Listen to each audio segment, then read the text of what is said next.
बिस्मिल्लाहिर्रहमानिर्रहीम। अस्सलामुअलैकुम मेरे प्यारे भाइयों और बहनों, क्या आप जानते हैं कि हमारे रब को हमसे सबसे ज़्यादा क्या पसंद है? वो लम्हा जब एक बंदा सजदे में गिर कर कहता है, ए अल्लाह, मैं तेरे सिवा किसी को नहीं जानता, मेरी मदद कर। मेरे अजीज़ भाइयों और बहनों, आज हम में से कितने लोग हैं जो नमाज छोड़ देते हैं, कभी काम के बहाने, कभी नींद, कभी मोबाइल, कभी दोस्तों के चक्कर में। मगर क्या हमने कभी सोचा है जब कब्र में उतरेंगे तो सबसे पहला सवाल नमाज का होगा।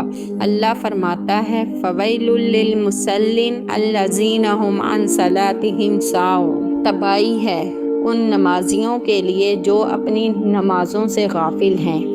एक नौजवान का वाक़या है। वो हमेशा नमाज में सुस्ती करता था। माँ बाप समझाते मगर वो कहता, अल्लाह गफूर रहीम है, माफ़ कर देगा। एक दिन अचानक दिल का दौरा पड़ा और इसके लबों पर कलमा भी ना आ सका। जनाजा उठा, माँ बाप रोते रहे मगर अब देर हो चुकी थी।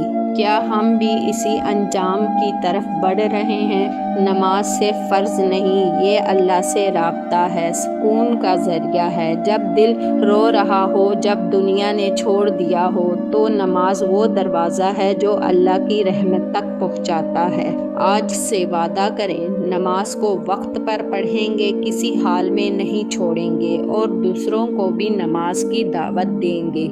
आपसे गुजारिश है, अगर आप वाकई ही चाहते हैं कि आपकी ज़िंदगी संवर जाए और आपके दिल को सुकून मिले तो नमाज से दोस्ती कर लीजिए।